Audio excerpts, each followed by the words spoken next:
Martin, how are you? Welcome back. Welcome, welcome. Breaking news. Messi is coming to Inter Miami. Just Oh my kidding. God. Oh, Just kidding. if Or am you I? if you were to break that news, I would probably I don't know what I would do. I'd go streaking around the neighborhood or something. All right. Oh well, We have this recorded, right? Okay. So yeah. for future purposes, if Messi comes to Miami, Austin Robillard is gonna streak around his neighborhood. So watch out wherever that neighborhood is, Kendall, Hialeah. I don't know where that is, but watch out. It's coming. Yeah, you won't want to see that. But anyway, welcome back to 90 Minutes Strong, everybody. We're here with Martin again. Not with Pedro. He's still going through life. Just got married. Again, congratulations to him. We wish him the best. Inter Miami play in about 30 minutes, but not. We know it's MLS and American sports, so it'll probably be like 8:15. So maybe 45 minutes. That's usually how that goes. But we did get the starting lineups kind of early. We're going to talk about the matchup. Martin here, my soccer expert and friend from Five Reasons Sports. Make sure to check out his work as well over on the website. Martin, I know you are more of a realist than I am when it comes to Inter Miami because I'm a lot more of a fan. What is one issue that you think is going to be the biggest issue for Inter Miami going into this game against Orlando? Rust.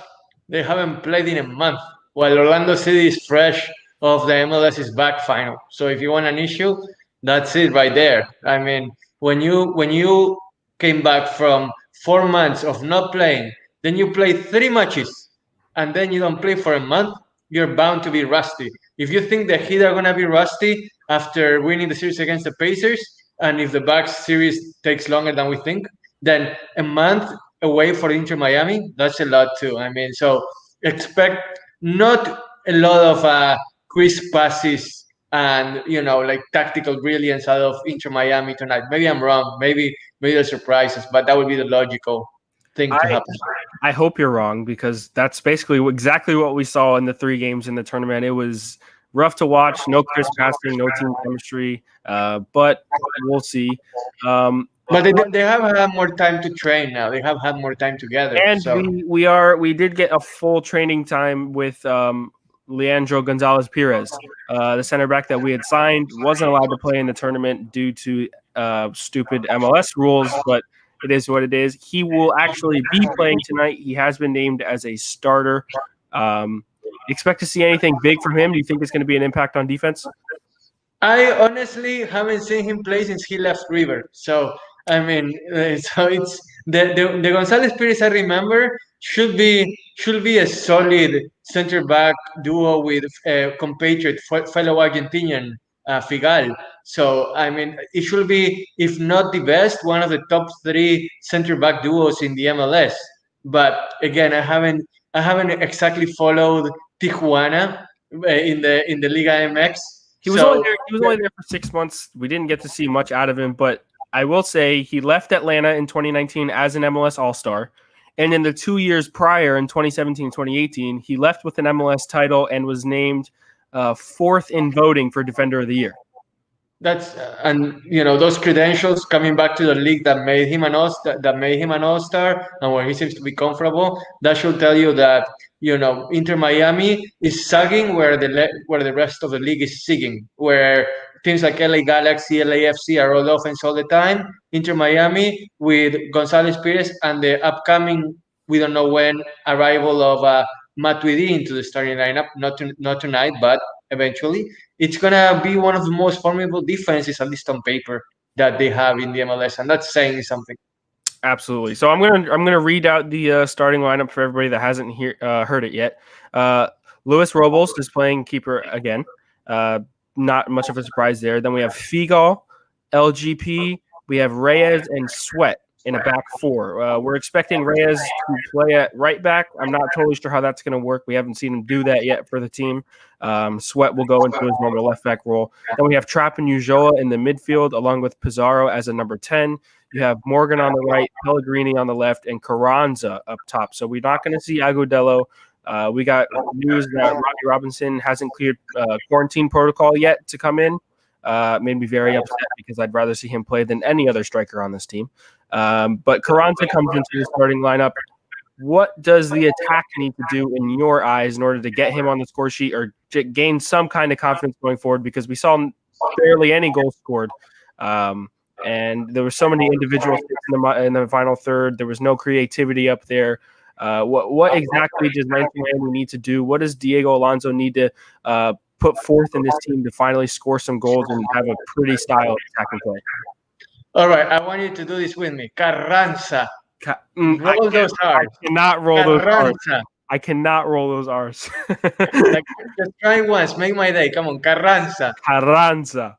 There you go. You see, Okay, it's like all right. Inglorious. It's like in Inglorious Bastard, you know, like that. You gotta put the Italian into it, you know, Carranza. Okay, let's get serious. Carranza. Okay. Okay. All right. So you're wondering what the Inter Miami offense has to do? Mhm. It has to create partnerships. More often than not, in the MLS's back tournament, Rodolfo Pizarro was playing on his own in an island. It was Morgan doing his own thing on the wing. It was Carranza or Agudelo trying to find any chances to score, and Agudelo wasting the ones that he did have to score. That's why he's on the bench now, and Carranza is starting. So it's a matter of you have to create partnerships and not have each offensive player be an island. Easier said than done, but that's what good teams do. I totally agree. I think that the partnership, we haven't had enough time to create that kind of thing. With the 2 games in LA and DC, then to be split off for 4 months and then have a terrible MLS's back tournament performance, there's almost been no time for us to do that other than in training. But hopefully, we can start something here against Orlando. We know that they're a tough and physical side. We've played them before, and it was a really scrappy, tough game. Unfortunately, we lost in the last minute of the game to Luis Nani and a terrible defensive lapse. But Will Trapp said it best that this team has honestly just made so many individual mistakes on both sides of the ball that it's really costing us. And if we can limit those, and if Martin's idea can come into fruition, we can create these partnerships. Not Lewis Morgan. If Pizarro could be on the ball and create plays between Carranza, between Morgan, or receive crosses from both sides. And I think Pellegrini, I want to see a strong performance from Pellegrini. I haven't really liked how he's played so far. He hasn't been inspiring to me, if I'm totally honest. We wasted a DP slot on him, and he hasn't shown much. He's shown a couple of, he's shown his talent a little bit on the ball, dribbling through center backs and things like that. But I want to see him, create a partnership, get passes in, be a true winger. And hopefully there's a lot of scoring chances for us, because we didn't get that. We didn't get too much in the Orlando game or any game in the MLS's back tournament. So it's going to be. Wait, you're saying that we wasted a DP on a 21-year-old that barely has played five matches in 5 months and hasn't really had any continuity in. Like, you're not even giving him time to adapt. You're like 5 games. Screw it, he's done. Here's the thing: if we were able to sign Pellegrini and Carranza at the same time, and only one of them came as a DP, and I kind of put them on the same playing field as a young 21-year-old coming from the Argentinian first division. I don't know why. I mean, maybe Pellegrini has a lot more potential, and I know that he's very talented. But if we are this big market team that can sign somebody like Blaise Matuidi and Rodolfo Pizarro and use them as a DP, we didn't even use Matuidi as a DP, but we know what we can do with signings. I don't know if it was the best idea to go for Pellegrini if we wanted to have this win now culture and this mentality that we're going to bring trophies to Miami. But you have to remember, the signing of Pellegrini and Carranza was in a time of year, in a time of life that we didn't see the pandemic coming. The vision was start out with the kids, and then in July, for the second half, for the stretch run, kind of a baseball trade deadline kind of thing. Maybe the plan all along was to bring Matuidi and a bigger name, number 9, those kind of things. Then the pandemic struck, and everything went to hell. So in theory, what you say is true, but you gotta remember the circumstances of when Pellegrini arrived and when the rest of the acquisitions were supposed to be made. The calendar was torn apart. So and I think you're being unfair to Pellegrini, where he plays 2 matches, he's off for 4 months. He plays 3 matches, he's off for a month. And in any league, doesn't matter where you're from, when you come to a foreign country, you don't know the language. You're in a new city. You haven't had the chance to play in that city. You played in Los Angeles, You played in, I don't remember where else, and then you played 3 matches in Orlando. You haven't even had the chance to play in the city that actually acquired you.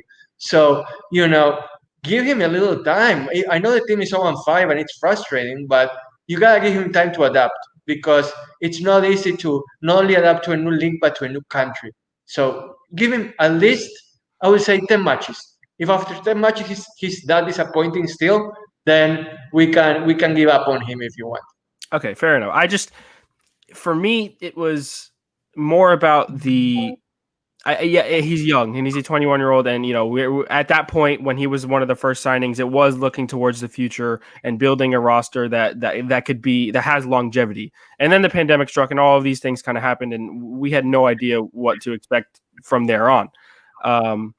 But we were promised as a fan base, as a city, that we were going to have these beautiful signings, these signings that were going to blow our minds. We were going to bring these international stars, and using a DP slot on someone like Pellegrini, yes, towards the future is ideal, because if he develops into something that teams are really going to want, then we've got him locked down. We can pay him whatever money he wants, and it doesn't even matter if he becomes one of the stars that McDonough was expecting when he brought him in. It was just weird to me that Carranza and him were brought in basically at the exact same time, and they were on the same level of Argentinian football when it came to their production in that league. Keep in mind, they also played for two mid-level teams. They were in Boca, River, San Lorenzo. I think they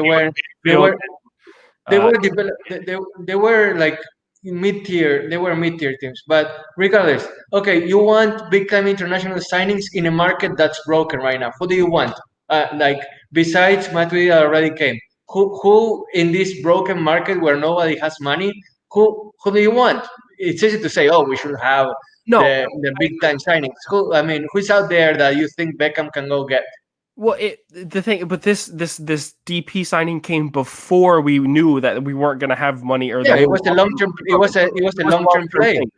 But we were still expecting more people. I mean, we weren't. Pizarro wasn't the flashy signing that we were promised. Although, as much as I love Pizarro as a player, and I think it's a great addition to an MLS side, especially for us and what he can do, it wasn't what we really were expecting. And maybe at the world market at the time, right now, or in January or February, wasn't as it wasn't. There weren't as many great players as we could have signed then, or maybe in what should have been this summer or in next season's beginning, because with the MLS and how their transfer window works compared to the world transfer window, it's totally different, because we play through the summer while everybody's off in the summer in Europe, and it's weird to bring in somebody halfway through. Luckily, someone like Matuidi and LGP are coming in what would have been halfway through, but it's only actually been 5 games. But anyway, point is, personally want to see more out of Pellegrini. I will be willing to give him more time. He is a player, and I have to respect that. But I want to see more production from him, and I want him to prove to us that he can be a designated player for the future. So like someone like Lewis Morgan, who came from Celtic, who's only a couple years older, I think has shown a lot more production than someone like Pellegrini has. And actually, I mean, honestly, to me, Lewis Morgan has been the most productive player for Inter Miami. So maybe that's unfair if I'm choosing who I think has been our best player so far. But I want to see that kind of production on the left side of the field. So Pizarro isn't stuck in this, I have to do everything for the team. And that's the reality right now. This team is bound to have a defensive mindset, and maybe Pizarro does have to do it all for now. And then after this season, which, let's face it, 0-5 already, it's a tough mountain to climb. A playoff spot is not impossible, but it's really far away right now in our expectations. We don't even see a win, much less a playoff spot right now. So I think it's about building a winning culture, just like we saw with the Heat. The Heat started out in 1988 winning few games. I think they started off 0-17 or 0-18 or something crazy. Yeah, and then about 32 years later, we're seeing a team that has a winning culture. Well, that was because of Pat Riley that came in 1995, but still, you have to let the years pass, but the culture has to be established from the get-go. You have to decide what Inter Miami is going to stand for. Is it going to be a defensive, greedy team? Okay, love it, but let's establish it. Let's establish it from the get go, so the fans can know what to expect from now on. Now that the pandemic seems to be allowing the MLS to go for who knows how long, because we see how baseball really is struck by the pandemic day by day. So but that's another topic altogether, really. So it's a matter of identity. That's the point. Let's establish an identity. The results will come by themselves. And it's hard to do that 5 games in. And I mean, we've obviously seen that, especially with those 5 games being split between 4 months. Definitely hard. And you haven't played at home. You haven't played at home. Yeah, like another you play at home, you have no fans. How discouraging is that? I know. And I'm very excited that we're going to be watching on TV what this stadium looks like for an MLS match. We've seen it for Fort Lauderdale CF, who are actually playing right now in Greenville. Good luck to them. They've actually had a really good performance in the last week. But I'm so excited to finally see what the stadium is. I think that it's going to give a huge boost, fans or not. Inter Miami released a picture of a huge tifo that they put that says La Familia in the back. It looks, I mean, it's going to be fantastic. And I wrote a story on it. I wrote a whole five-piece thing, 4 or 5 reasons, about 5 reasons why we should be excited. My last reason was first game at home. That was a great piece. I actually loved for those of you that haven't seen it, go on Austin's Twitter page, and he has a 5-piece breakdown where it's about international signings, it's about development, it's about everything that we're talking about right now, but in a much more detailed and very well explained way. So go on Austin's Twitter page and check it out, because it's really good. I mess with him sometimes, but his work is actually really good. Thank you, Wyatt. Yeah, that's it. It's the banter. It's the soccer banter. We go back and forth. But we love it. It's all about the sport. But anyway, playing at home, it is going to be massive for this team. I mean, they've been training there. The training facilities are beautiful in itself. The stadium's beautiful in itself. And finally, after however long it's been, we're going to get to play at home. And I mentioned this situation is most likely never going to happen again. An expansion team is not going to have to wait over 5 months to play at their first home game. Never. I mean, Nashville played their first game at home in the first game of the season. Inter Miami, 4 days before the game was supposed to be played on March 14th, everything shut down. This is going to be massive. And if we can, honestly, if we gain 1 point out of this game, knowing how good Orlando is, or has been, I don't know if it was a fluke in the tournament. I couldn't tell you what was going on there with Orlando. But if we can at least draw a point and I can see a positive performance at home, I will be extremely excited, because we've got 3 more games at home to come. It should be fantastic. But I'm gonna shift this over to Orlando and how their threatening attack, their attack could be extremely threatening. Chris Mueller, Luis Nani. I don't know if Dom Dwyer's back from injury, but they've had a couple of really good players for them show out. John Moutinho has also done that for them in a defensive role. How do we stop Luis Nani and Chris Mueller from going up on the wing and shooting down the middle? It's going to be tough, and LGP is going to have to create this partnership with Figal to help shut this down. Do we play a really defensive game, or do we try and stay on the front foot and pressure? Pires has really, if you're thinking about the wings, Pires and Figal have really nothing to do with the wings, as far as it will be about backing up the wings more than anything. But if you remember the match against Orlando City in the MLS's back opener, Nani made a mockery out of Sweat. That was the player that suffered him most. Nani is a world-class player, and he seems to have found a second wind in his career. 2009 Nani, by the way, is, I think, one of the 2008-2009 Nani. That was peak Nani. That he will destroy the league. But he's still a world-class player, and it's kind of like what we see with the all-star NBA players, or like world-class NBA players, where you don't stop them, you contain them. So just try to contain them, try to make sure they get rid of the ball quickly, that they don't form the partnerships that we want Inter Miami to have, and then when the team is attacking, and because when Inter Miami suffers a lot on defense is on the counter attack by the other team. There has to be communications. So if Figal and Gonzalez Pires can communicate, and when one of the right back or the left back goes on offense, that the team isn't just flummoxed by losing the ball unexpectedly, then they should be fine. Remember, Miami deserved to win in that first match against Orlando City. It was 1-1 until the 97th minute. So it's not a matter of we're not. Let's not pretend we're facing Bayern Munich here, okay? Yeah. Thomas Mueller and Robert Lewandowski are not coming through that door for Orlando City. They're in Lisbon now. So I don't fear Orlando City if I'm Inter Miami. It's just about doing your job. If they do their job, Inter Miami can not only draw, but they can win this match.